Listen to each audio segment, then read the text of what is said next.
police and police helps you. So we encourage you that you must adhere to the objectives of this workshop so that things can change drastically.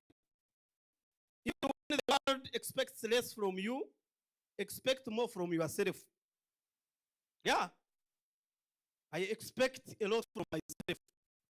You have a vision. Get your current age today. Add 10 and ask yourself, where will you be? If you find that you cannot answer that question, go and look for a spiritual leader to pray for you. It means that you are an adult who is still a young person. Today I was counseling a young man who wanted to commit suicide in his life. And he said, I watched you on YouTube. I'm choosing you are talking about life. But I want to kill myself. I talked to you. I said, come and discuss. When I asked him, I realized that the rich parents were absent in his life. They handed them to grow in hands of maids when they are chasing for money. And this is why now they ask, how much is too much? How much is too much that you're looking for at the expense of the children? And I probably give this boy that nobody talks to you about sex education. He told me my mother when he comes, he tries to tell me about these things, but you know she's a woman. I asked her about your father. He said, unfortunately, my father is also a young man. He needs also somebody to talk to him. And I was concerned. I said, your father is a young man. On probing deep, the man is addicted to TikTok. He's always scrolling. And you know what you give the net is what it gives you. The world has become a global village.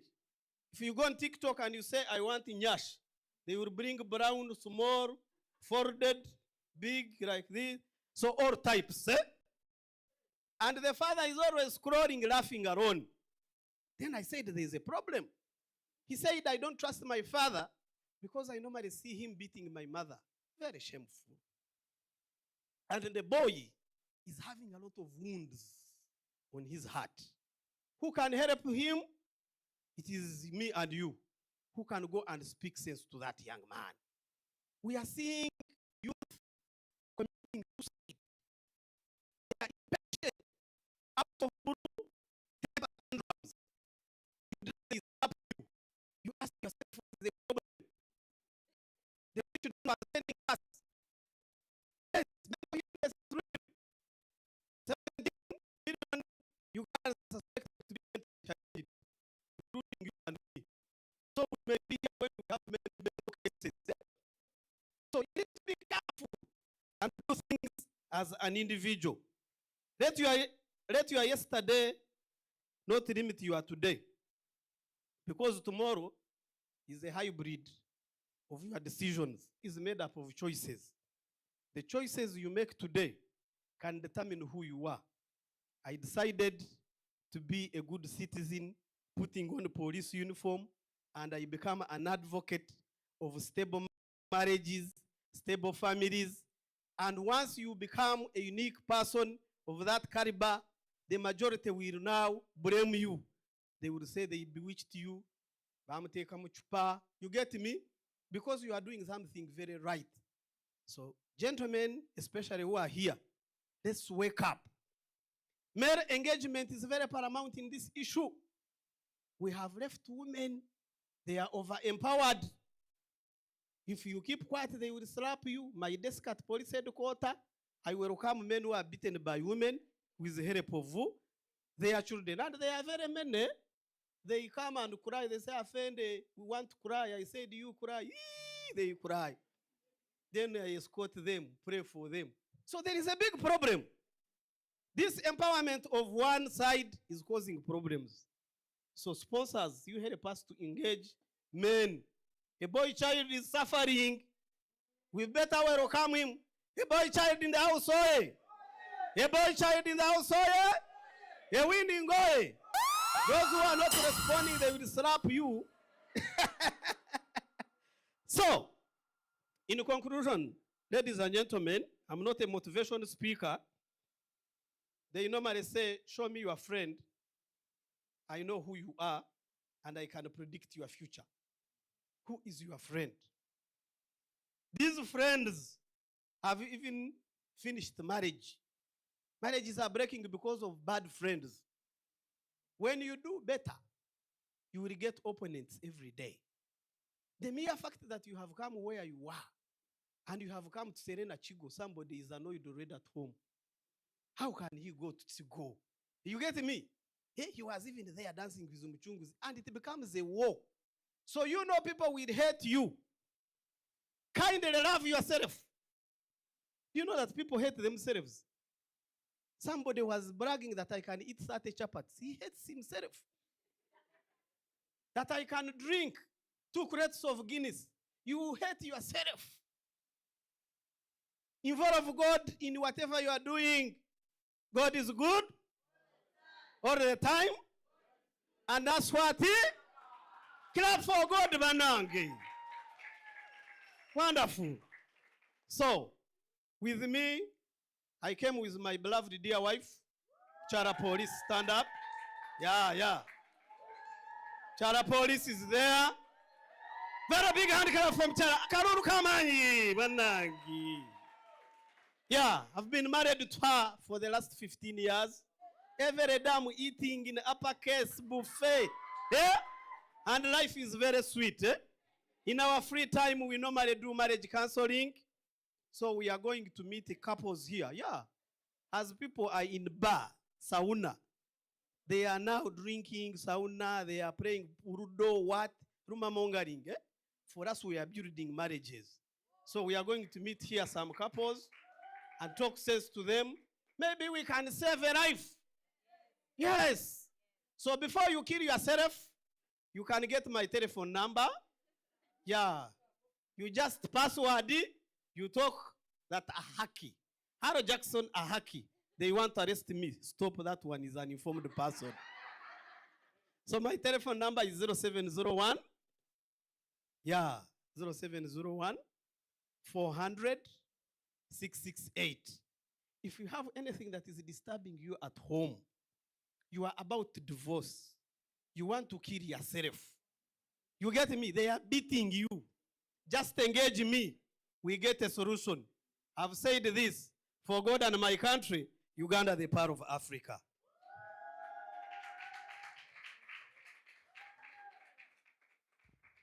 Guys, Abako for Afande, Abako, Kalabanda, Jackson. Amazing. Yeah, I believe there was quite a lot to pick out of what he has told us, honestly. I've been writing a number of key points that he has been mentioning, and I think my book is almost full, but leaving alone what he has just said, I feel like as young people, we have just gotten someone to run to. Yeah? I mean, guys, that's a very powerful thing. So we are almost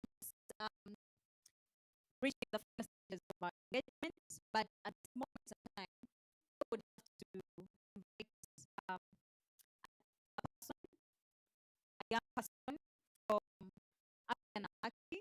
They have been doing quite a lot of work around getting to understand what exactly is happening behind bars. Yes, and we would love to give them the platform to present some research findings that I believe will be very much interesting for us to hear, and probably we will get from there the things that we can recommend as young people to our stakeholders. Afia, I don't know who is coming. Oh, guys, give her a round of applause as she's coming. Thank you.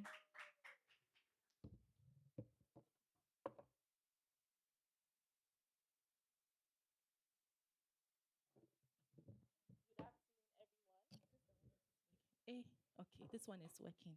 How are you guys feeling? But you guys, we are young people. Where is the energy?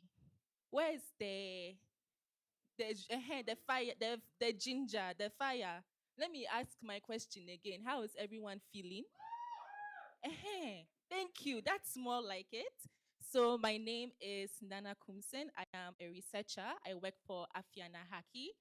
We are a research and training institute. And before I want to start my presentation. I want to ask you guys, because I know this question was asked in the morning, but I didn't hear a lot of people answer. Do you guys know what reproductive justice is? The way the room is quiet. Hey. Has anyone heard of reproductive justice?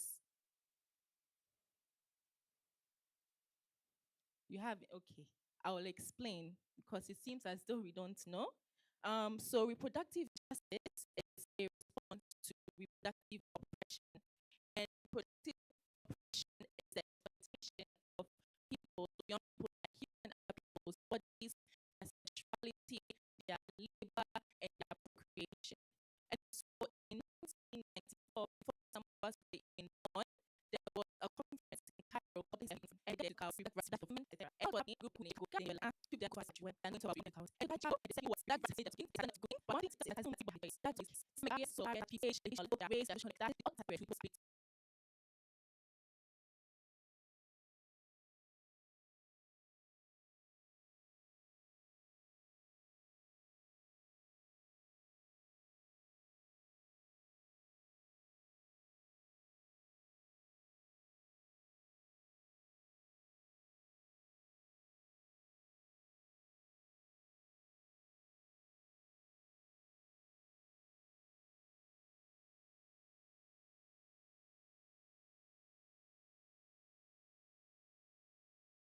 to have a choice on their reproductive health and on their reproductive rights. And so they came up with the concept of reproductive justice. So reproductive justice has three important pillars. The first is the right to choose to have a child. The second is the ability to choose to not have a child. And this includes having decisions on contraception and family planning. And the third is the right to decide, or the right to raise children in safe and healthy environment without fear of violence from individuals or from their community. Have we now understood reproductive justice? I'm not hearing you guys. Thank you.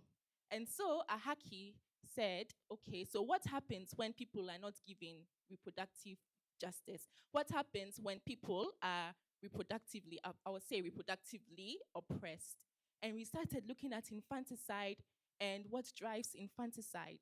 Because we are saying, what if infanticide comes as a result of reproductive injustice?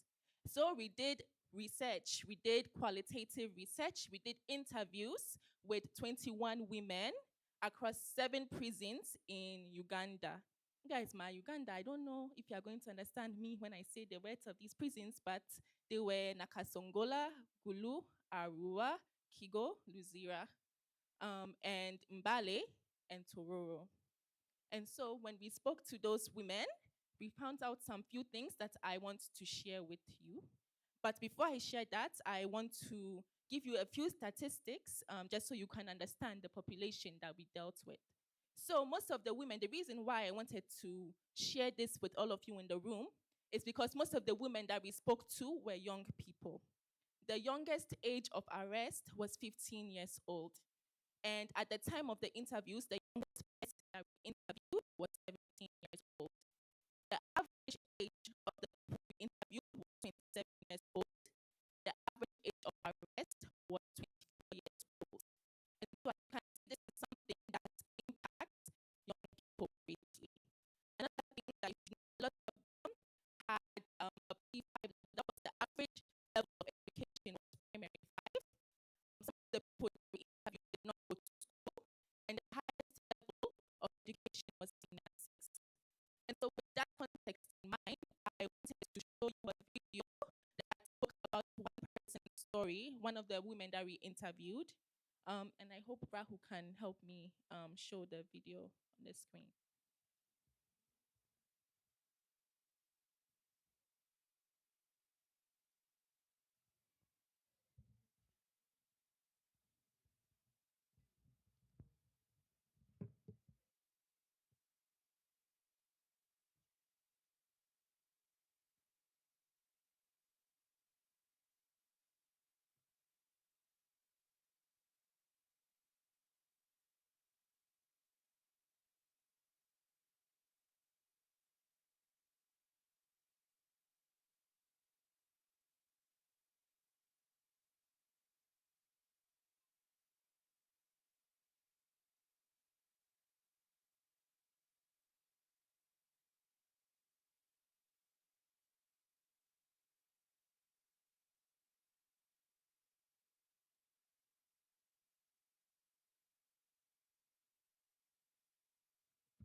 Okay.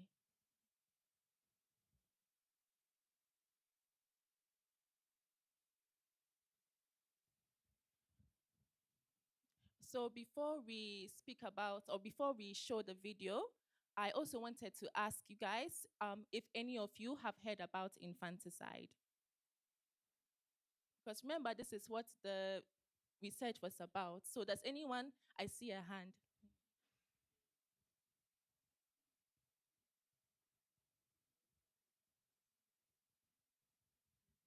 Hello everyone. Once again, my name is Masi Karina. Infanticide is a crime in the Penal Code Act of Uganda.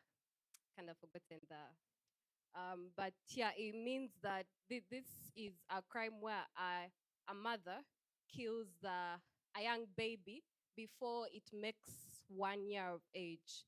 So usually it comes as a result of, how do they call that thing after birth?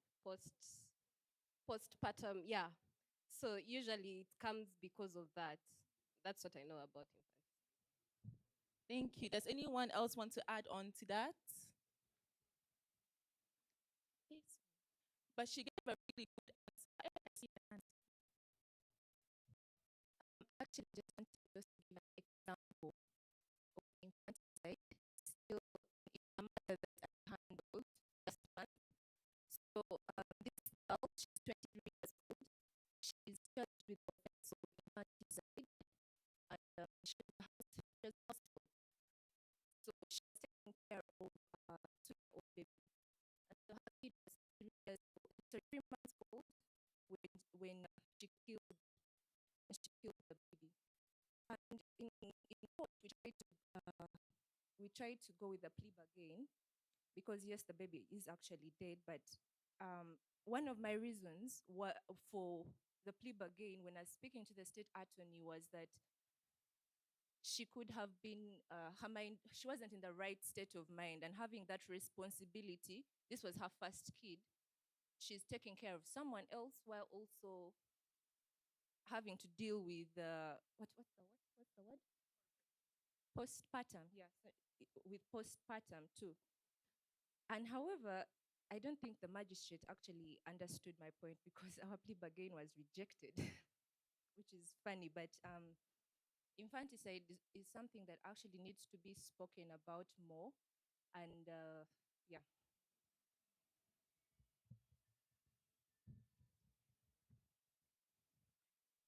So thank you. In Uganda, actually, I heard a lot of people speak about mental health challenges. I know someone spoke about postpartum depression. So according to Ugandan law, a woman has committed infanticide if she kills her baby between the ages of 0 to 12 months old.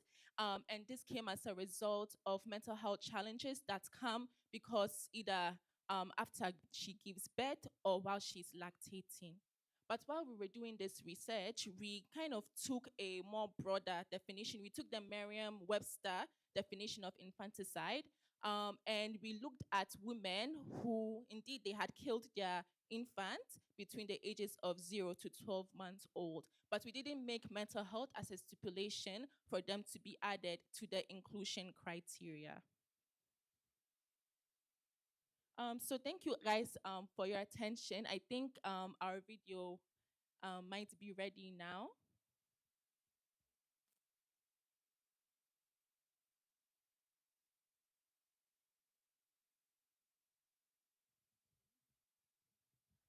Maybe as we wait for the video to be portrayed, um, we had some trivia questions that we had prepared. So in the few minutes, as we wait for the technical team to arrange the video, I'll love to invite my co-MC to come and just take us through some few of the trivia questions.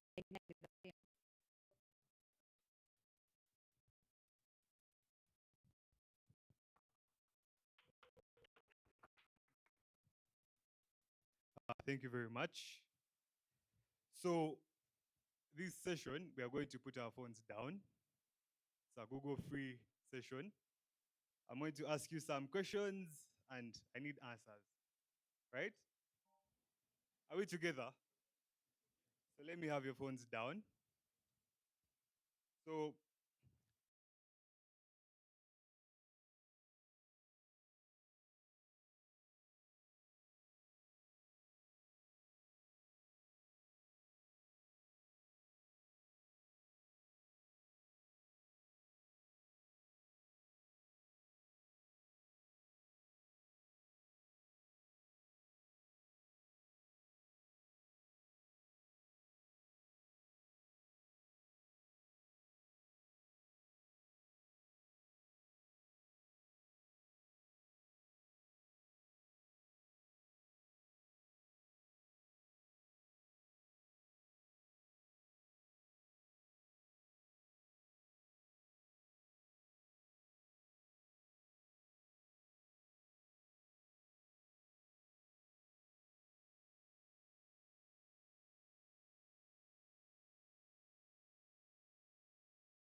Guys, what did you think about the video?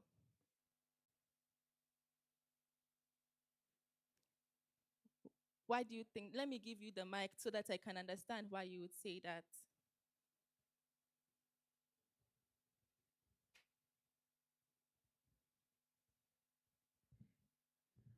Yeah, the video was touching and emotional, but the story was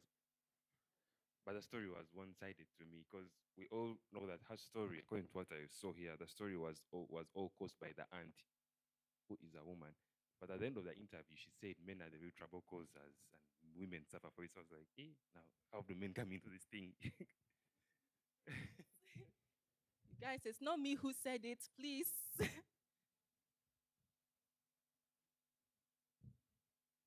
Okay, can you all hear me? Yes, so the abusers, who in my opinion are the aunt and the man she took the girl to, kind of let her suffer and die in the movie. They put her in that situation. She did something that, of course, isn't okay, but she was left to bear the burden alone. And they walked free. What I don't know, it's just unfair, in my opinion. Yeah. Thank you. I've watched the story and I don't want to talk in a sense of being judgmental or as a one sided story because this is someone's reality anyway. So I think, first of all, it was very evident that there was lack of accountability. What happens to the auntie? What happens now that we know that she was the root cause of everything? But also at the end of the day, when Janice makes a statement that men are the real causes of trouble, we realize how injustice breeds bitterness within us, right? So we know who our enemy is, and for Janice, it's hard to change the story for her because in her head she knows that it's men that are the bad people. Yes. I think I saw some other hands. If you can raise them up higher. Thank you. In the story that we've just been viewing, there's something I've observed as we're talking about reproductive justice. According to Janice's story, there are things you have to appreciate: the social, economic challenges, and the environment that victims are living in. And Janice's case is not any different. Actually, I even saw other participants were pointing to that. Thank you.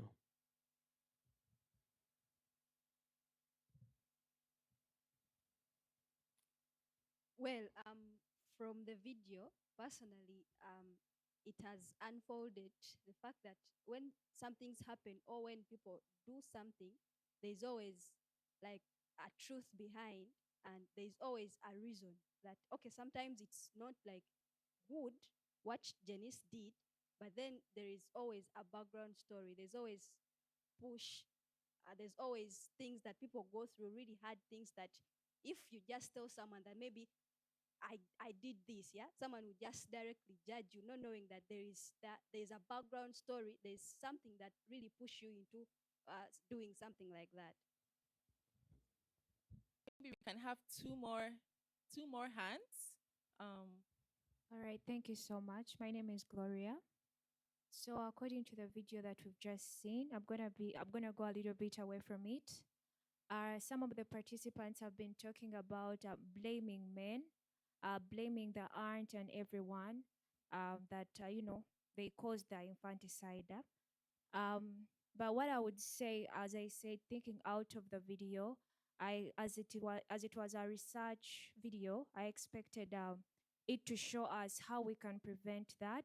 For example, us as the ladies, not just relying on the men to provide, because most of the answers from the participants were like, my man was not providing. So what happens when a woman, even though you got pregnant, but then you can still provide to your baby, then you'll not have such thoughts of maybe killing your baby. Thank you so much.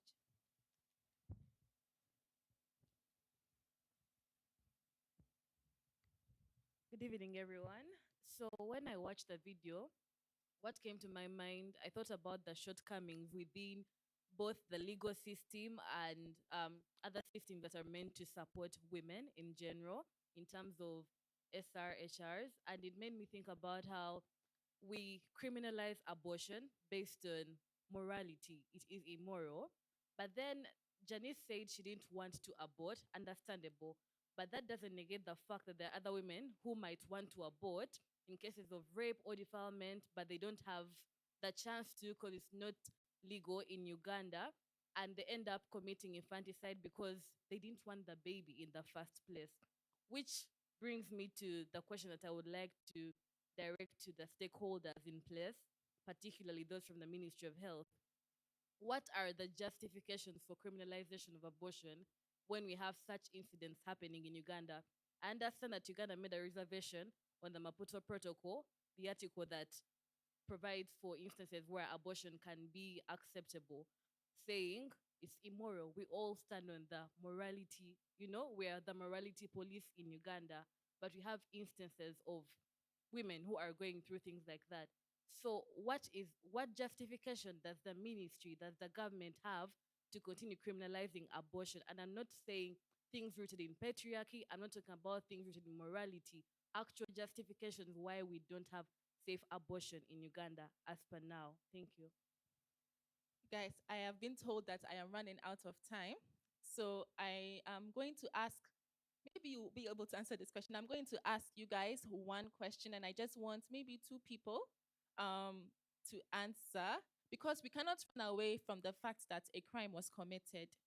At the end of the day, people are very, don't worry, we'll come to you. At the end of the day, an innocent life was taken away. But at the same time, we can't ignore that there have been structural and systemic barriers that push young women